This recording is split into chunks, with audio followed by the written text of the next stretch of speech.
YouTube, it's Apex 5 for 1 here, hitting you back with another video review.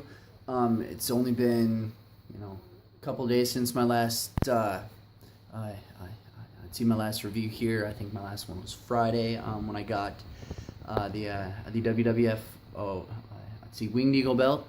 Check out that video, it's wicked cool. I'll be doing a follow-up on it here, not too far off. I'll do kind of one of my specialty videos, inside the belt. I'll take the plates off, show you the underside, show you the strap by itself, that kind of thing. It's really cool. Keep it tuned for that. But for now, this is what we are dealing with. We have the WWF Attitude Era Big Eagle Championship belt. I got this, several years ago.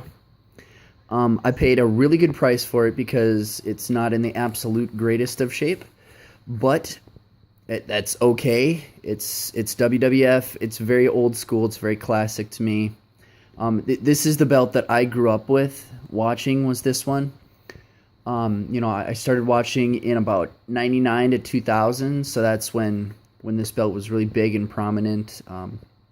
Went back and forth between the likes of The Rock, Stone Cold Steve Austin, Triple H, people of that nature. So yeah, we're going to start this off, and we're going to go like we normally do, from left to right. And I did this whole video before. I filmed it on my Galaxy S3 camera. Was very disappointed, so I'm refilming again. And I'm glad I'm doing it, because this camera is much, much better. So we start here with the male snap boxes. The male snap box, it's only one. You got your 2x8 snap box, your sewn-on patch box, no texturing, which is kind of sad, but yeah, what do you do? I guess the belt's 14 years old. They had to kind of have some bad ideas before they could have some good ones.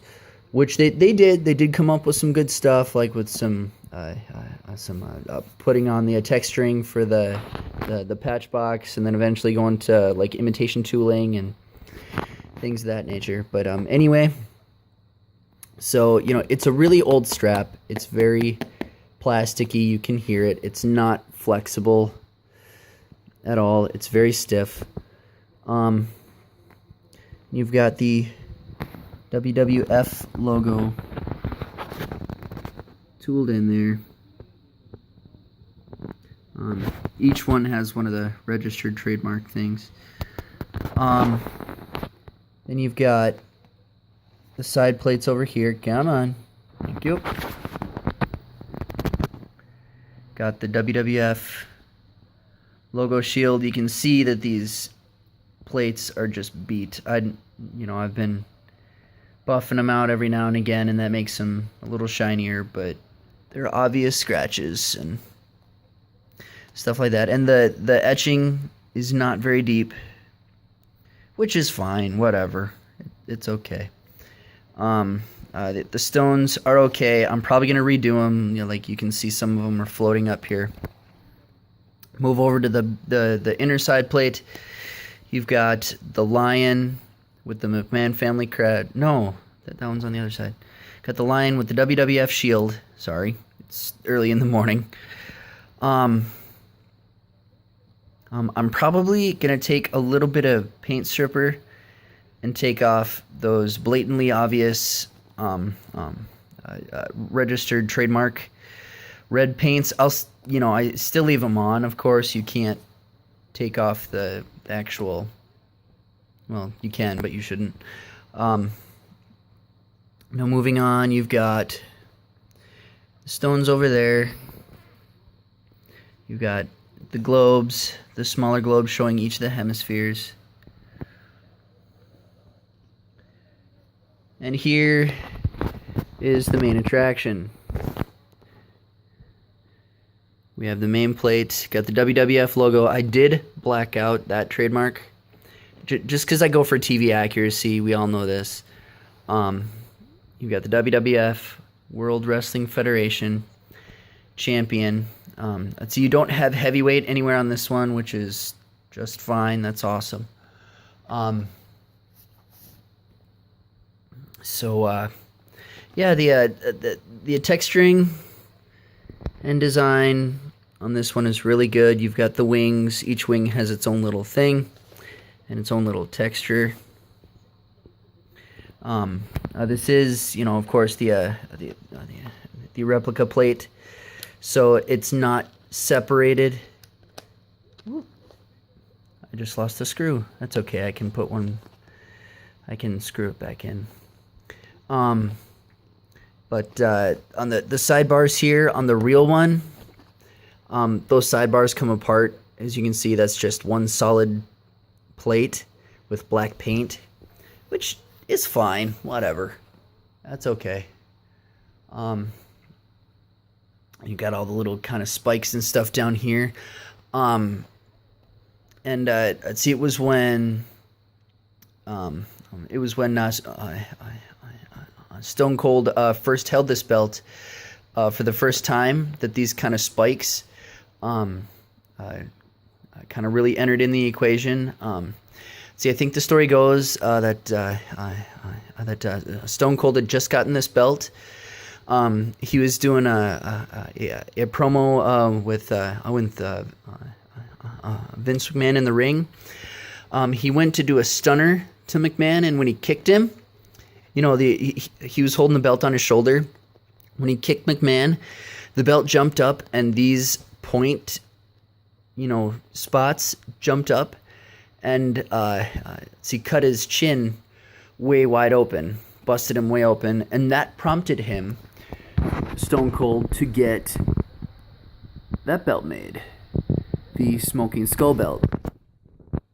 He went to, I believe it was Joe Marshall. I'd seen they made two versions. One with the one was exactly the same as that one, just everything was silver. It was a silver belt. I think it was nickel plated. And then they made a second version with that, you know, being all gold. Let's see, he made a silver version to match his jacket, match the letters and stuff on his jacket.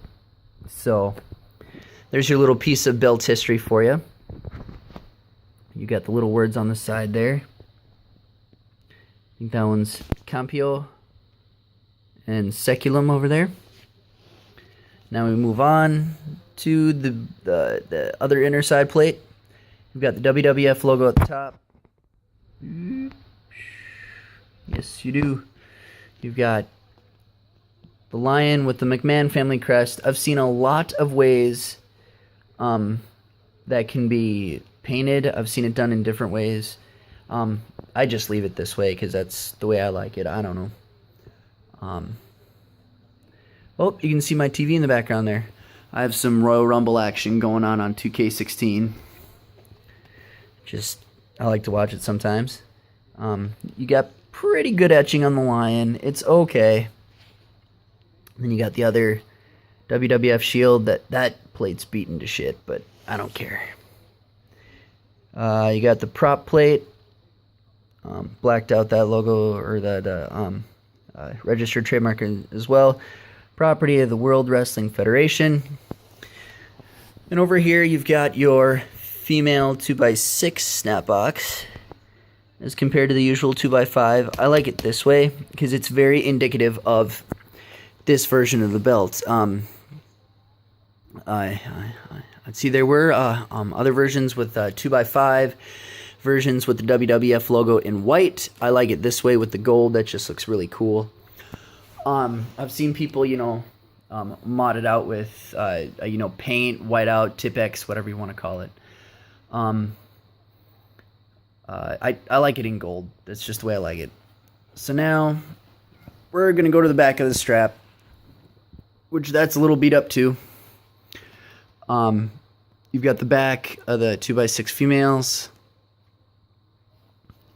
It's really stiff. It's some of their original leather that they started using. It's not even leather. You can see some air bubbles in there. Like when you straighten that out, you can see a big one there, and that's just fine. Very plasticky.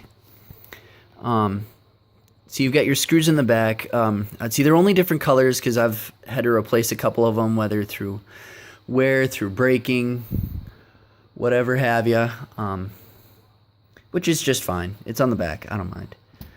You've got a little bit of cracking pretty much everywhere on the strap. I have a new strap coming. I might do a video just of that, just for the fun of it. But cracks absolutely everywhere. And here's what makes this one kind of cool, is that it's got a few autographs. You've got Batista, which I've covered with tape just so it doesn't smudge or anything. I believe it's actually Batista's. When the belt came, it didn't come with any certs or anything. That's just fine. Now we have Matt Stryker. And we have Carlito, just barely. You can see here where the sticker was. I took that off as soon as I got it. I don't like the hologram stickers. I've mentioned that before in my other videos. Yeah, you can go back and check out the story on that on my other videos. It is a 2001 belt. It's kind of hard to see with the letters just because we have the A right over the year there. You can see it says here 200 and then 1. Boy, that's a good view. Anyway, so 2001 WWF.com. No textured backing. That's all well and good. I don't mind. And right here's the main reason I have a new strap coming. Because just through wear and tear, you get little chunks coming up. You actually get the end coming up there. You move on. You got your other bolts and side plates. I'm putting this screw back on that came out earlier. There we go. Alright, so then you move on a little further. You got your 2x8 male snaps, just regular on the backing, stiff as hell. I did put a bit of a curve to the plate. I did like it with, good amount of curve. I don't like it flat because it's very round. I like it, as when, Stone Cold, The Rock, and people like that wore it. It's almost a little ovular, but not completely. I just like it the way it looks like that. You can see it there as it stands. It is very good. They're very good plates. They're very excellent plates. But yeah, got the whole thing. Got your 2x6. That makes it very unique and reminds me of decisions on making unique snap boxes like the 2x6 male and 2x5 female on the new TNA championship. You've got your 2x7 male on the current WWE World Heavyweight Championship, which I think they should put on the replicas. I don't think they do. I think those are just usual 2x5 female, 2x8 male. That's fine. It just makes it kind of unique and indicative of that particular belt. But anyway, I'm rambling. So that is this video finished. Yeah, keep an eye for all my others. I'll be doing videos of more of my belts. I'll be doing videos of my kind of specialty inside the belt videos. Yeah, keep an eye, keep it tuned. Hit like, subscribe. Yeah, leave comments. Let me know what more you want to see. Yeah, have a good one.